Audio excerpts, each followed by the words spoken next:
Okay mga kababayan, Chris Ulo po at welcome back po ulit dito sa ating YouTube channel.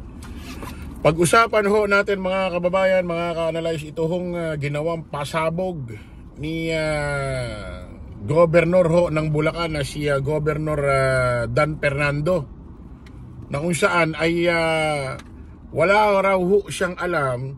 Dito ho siya nadiskubre ni Pangulong Bongbong Marcos, yung dumalo ho siya doon sa isang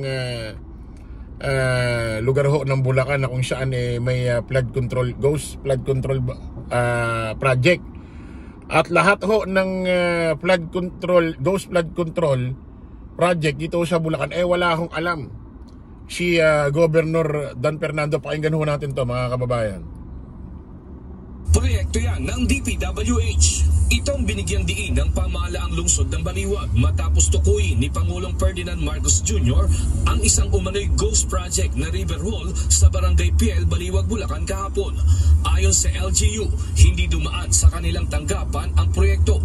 At ito mga kababayan, paliwanag ho natin. Kasi ito si Pangulong Bongbong, nagpunta ho dyan sa may isang lugar ho dyan sa Bulacan na kung saan nasak ho sila. Kasi may mga flood control project na substandard or ginawa yung kalahati, hindi na tinuloy. So sa mga tuwid, putol yung project, hindi na tinapos, at kung ano-ano pa. Ito ho, yung natuklasan ho ni Pangulong Bongbong Marcos dito sa Bulacan nung bumisita ho siya nung isang araw, talagang ghost project talaga. Dahil yung kanal ho doon ng haba 220 meters, at binadgetan ho, naglabas ang gobyerno ng 55 million pesos para gawin yung project na 220 meters na kanal. Kahit isang hollow blocks ho, kahit isang araw ho na ginawa ng isang kontraktor, kahit magpalaho doon ng isang araw, wala ho nangyaring ganun. Pero ang nakakatawa rito, meron hong report sa DPWH na yung 220 meters na pinondohan ho ng 55 million na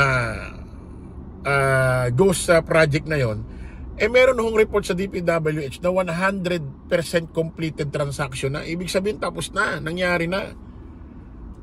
Ang nakakapagtaka rito sa DPWH, ganun lang pala dyan, magpapasa ka tapos ng report na tapos na yung project namin.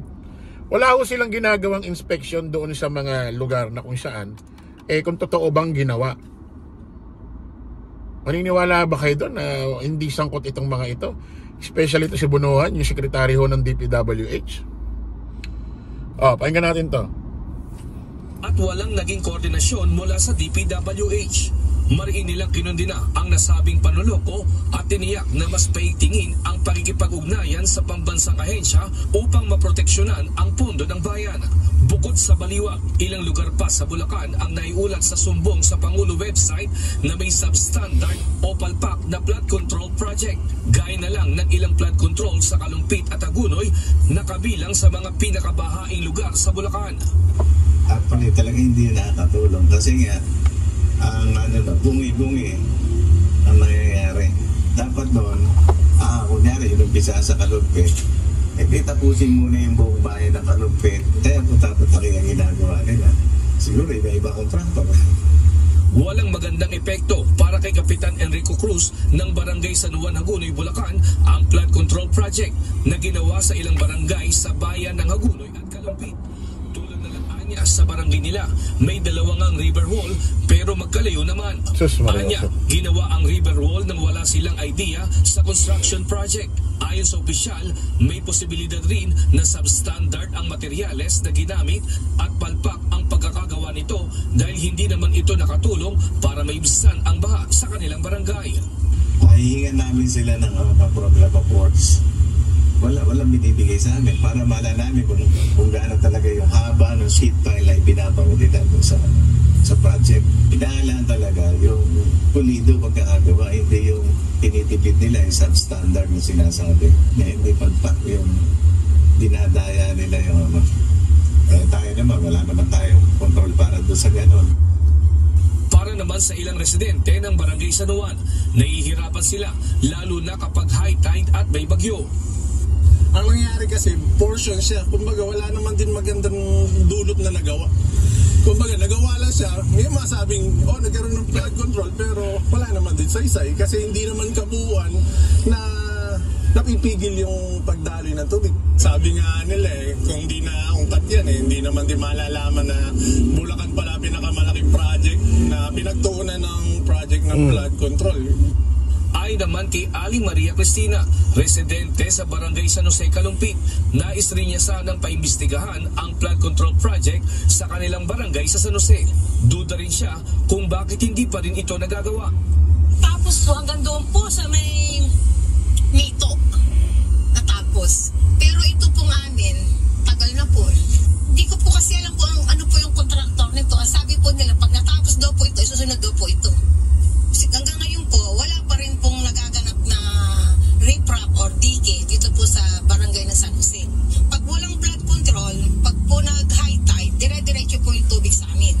Samantala, nagbigay ng pahayag si Bulacan Governor Daniel Fernando kaugnay ng mga flood control project sa lalawigan ng Bulacan. Paglilinaw niya, wala silang alam o koneksyon sa mga proyekto sa flood control, lalo na sa Kalumpit at Tagunoy. Hindi naman nagdaan sa amin talaga yan sa totoo lamang. Hindi talaga sa amin nagdaan. And even the Cortesi Call namin, hindi nagdaan sa amin, even the Cortesi Call nagdaan.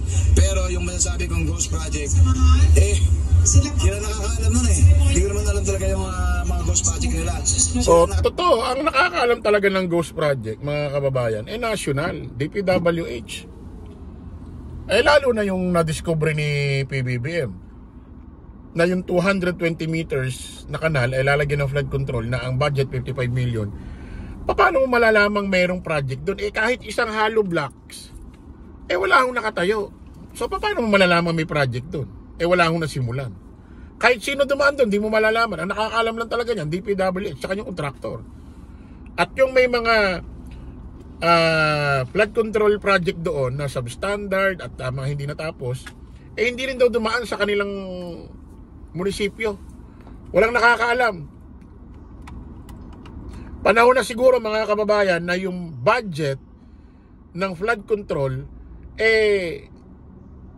ibigay na ho, ibigay na ho sa mayor or governor ho sa bawat lalawigan ho ng lungsod ng Pilipinas.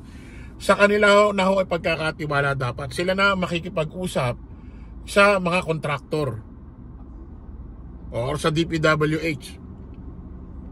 Hindi yung nakakaalam lang DPWH, kontraktor lang, yung mga budget. Kaya nako, ito maliwanag na talagang may korupsyon ito. Kasi sabi nila mga kongresista raw ang mga may alam at may mga naambunan daw nakakuha ng pera. Ibig sabihin itong mga congressman at mga kontraktor DPWH lang mga nakakaalam. Gobernur, mayor sa iba't ibang probinsya ng lungsod ng Pilipinas, wala akong alam. Kawawa yung mga residente dito sa Bulacan. Biro mo ngayon nila nalaman na may budget silang ganung kalaki, pero walang nangyayari. Sila nakakaalam nun, yung national government. Sinabi rin ng gobernador na magsasagawa sila ng bukod na investigasyon kaugnay sa mga flood control projects sa Bulacan.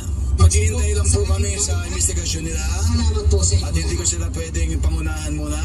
Hihintayin ko investigasyon nila at pagkatapos saka kami gagawa ng investigation para sa provincial government.